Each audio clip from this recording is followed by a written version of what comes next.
Yung araw, magpapanti tayo dito sa may likod ng bahay. Nilalagay pa lang yung pante, may huli na agad kami. Mukhang marami kaming mahuhuli dito mga soy. Hinayaan muna namin at pinagpatuloy muna yung paglalagay ng pante. At baka nga makatakas na yung mga iba.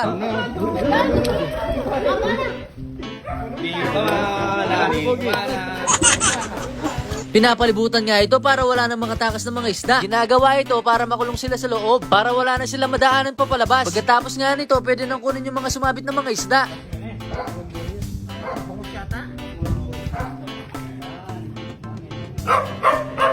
Bidbid or bonbon, yan pala ang tawag dyan dito sa Makabebe. Parang kamukha ng mga ito ang mga maliliit na mga bangus.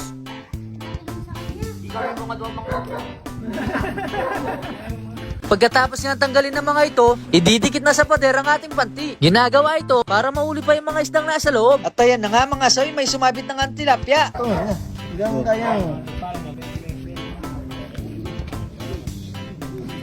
Sunod-sunod na nga itong mga nahuli namin mga soy.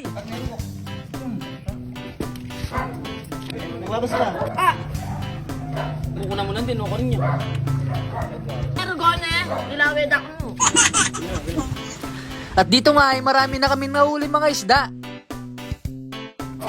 Puro bonbon at tilapia lang ang nakukuha namin.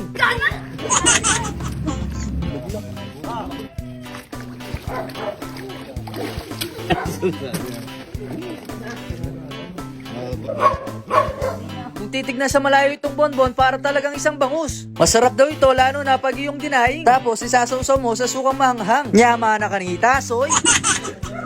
Lumipat naman kami ngayon sa kabila at ganun din yung ginawa namin. Pinalibutan namin ng mga isda para makulong sila sa loob. Uy, wala pa mo. Paano kaya sa akin yan din? Dito, nakatatlong bonbon lang kami. At eto na nga yung mga nakuha natin mga soy. At hindi pa nga kami nakontento. Naganap pa kami ng isa pang pwesto. Habang nilalatag na naman tong panti, meron na naman tayo nakuha. Diyan ka ba? At bumaba na nga kami para ilatag naman ang kabilang dulo ng panti. At pagkasalubong ng magkabilang dulo, kinuha na namin yung mga nakasabit na tilapia at mga bonbon. Ikan tatalan, kung nino man manik ko ay ikan lalapit ka relo. At sunod-sunod na nga yung mga nakukuha namin mga bonbon. Sayang, hindi pa naging bango sa mga to.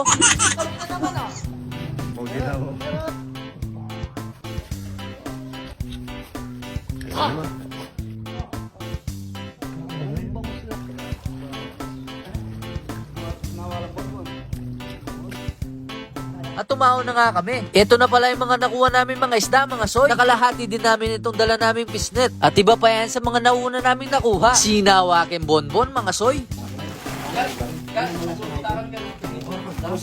At agad na nga namin nilinis at niluto. Sa sobrang dami ng nakuha namin, di naman siguro maubos yung gas namin dito. May yari mo rin ining voiceover ko. May nga palipit kurgudila. Sakit magtagalog, mga soy.